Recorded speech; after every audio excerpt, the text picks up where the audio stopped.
గళం ద్వారా నిజం గెలవాలి నారా భువనేశ్వర్ ద్వారా ఈ రోజున రా కథలుగా నారా చంద్రబాబు నాయుడు ద్వారా కూడా సభలు నిర్వహించుకొని ఏ ఆశయాలకైతే మన ఎన్టీఆర్ గారు పేద బడుగు బలహీన వర్గాల వారికి ఆశయాన్ని ఇచ్చారు ఆ ఆశయ సాధన కోసం పేద బడుగు బలహీన వర్గాల వారి అభ్యున్నతే మరి సంక్షేమ పథకాల వారికి అందోళనే ధ్యేయంగా తెలుగుదేశం పార్టీ ఆవిర్భవించింది.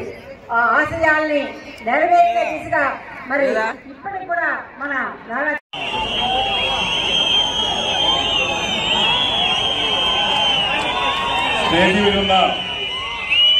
తెలుగుదేశం పార్టీ కుటుంబ సభ్యులకి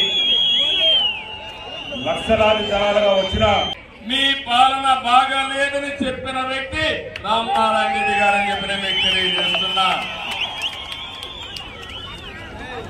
మీ తప్పుడు పోకడని కూడా స్పష్టంగా చెప్పాడు. అక్కడి నుంచి ఒక సీనియర్ నాయకుడిని ఏ విధంగా ప్రవర్తించారో ఒక్కసారి మీరు ఆలోచించాలి. రామనారాయణ రెడ్డి గారికి ఒక రాజకీయ చరిత్ర ఉంది. ఎన్టీఆర్ కేబినెట్ లో రాజశేఖర కేబినెట్ లో పనిచేసిన వ్యక్తి. అలాంటి వాళ్ళ మాట కూడా లేకపోతే ఇక్కడ కూడా లెక్క పెట్టుకోని అహంభావం ఎవరిది? అహంభావం అవునా కాదా? అహంకారం అవునా కాదా? దీనివల్ల లాభం ఉందా ఈ రాష్ట్రానికి? ఇక్కడ రామకృష్ణ గారు కూడా కాన్స్టిట్యున్సీ ఇచ్చారు.